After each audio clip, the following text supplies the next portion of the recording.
respects to the happy couple, don't you think, Estelle? Her manager rubbed her cheek against Fluffy's head. If it's any longer than that, let's hope the punch is spiked. Chloe seconded the sentiment and rang her stepfather's doorbell. Technically, she supposed the stone bungalow was her mother's home, too, since she lived here, but Chloe felt uncomfortable walking in without an invitation. A drawn-out sigh warned her that Easton was close by. Sure enough, he reached around her and opened the door. She hesitated, once again wondering if she should apologize. But given how he felt about her, he'd probably throw her apology in her face. So instead she murmured, "Thank you," and went to step inside. But strong, warm fingers wrapped around her arm, and he drew her out of the way. "Go on in, Dame Alexander. I need a word with Chloe. Everyone's out back." He gave Estelle directions, then closed the door. Chloe pivoted. "Easton, that's so rude. Estelle doesn't know." He stared down at her. "Why are you here?" She frowned. "Where else would I be? It's my sister's engagement party. I was invited." "Don't bullshit me, Chloe. I know you too well. If you've come back to make a scene, I suggest you head back to L.A. right now." "Why are you being so mean to me?"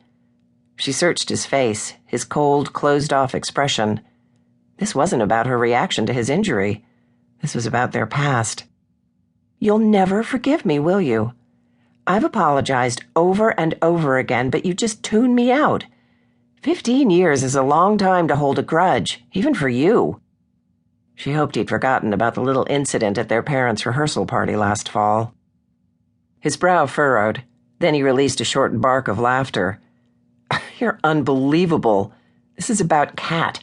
It's her day, Chloe, and if you do one thing to upset her, I'm tossing you out on your ass." She blinked up at him, ignoring the dull ache expanding in her chest. "You really do love her." "Of course I do. We all do. And no one wants to see her hurt again.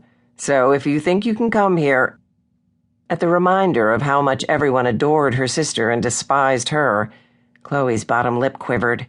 She bit down on it. She shouldn't have come. The logo on his t-shirt blurred, and she turned to face the door. "Despite what you think of me?" The emotion she struggled to contain came out in her voice, and she cleared her throat before continuing. "What you all seem to think of me? I love my sister. I won't stay long. I don't want to ruin everyone's fun."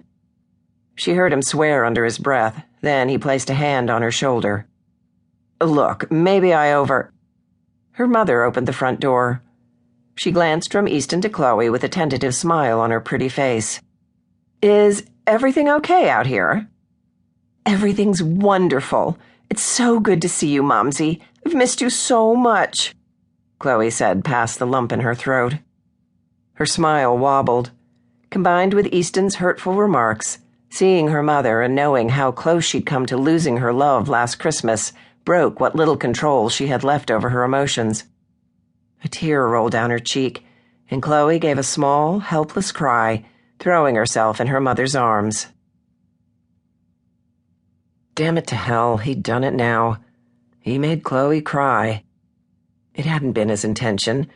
Granted, since he knew the woman was an emotional drama queen, he should have thought before he spoke. All he wanted to do was ensure that they didn't have a repeat of last December's drama. He didn't want Chloe to ruin her sister's big day. Kat had lived in her sister's shadow long enough. She deserved to be the center of attention today. But he'd wanted to take the words back as soon as he saw Chloe's bottom lip quiver and the shimmer of tears in her green eyes. Maybe if she hadn't shown up in a stretch limo looking like a cover model, in a dress that hugged her curves and probably cost more than half the folks in town made in a year, he wouldn't have laid into her. Only problem with that argument was, he hadn't said anything then. Chloe flaunting her money, along with her newly acquired British accent, wasn't why he'd gone off on her. He was pretty much immune to Chloe O'Connor, the beauty queen. What he wasn't immune to was the sickened expression that came over her face when she got a look at his leg. Did it bother him that the sight of his scars made her look like she wanted to hurl? Nah, he couldn't care less. Chloe lived in a world where people went under the knife for the slightest flaw, imagined or otherwise, injecting poison into their lips and foreheads to the point they resembled pod people. Chloe hadn't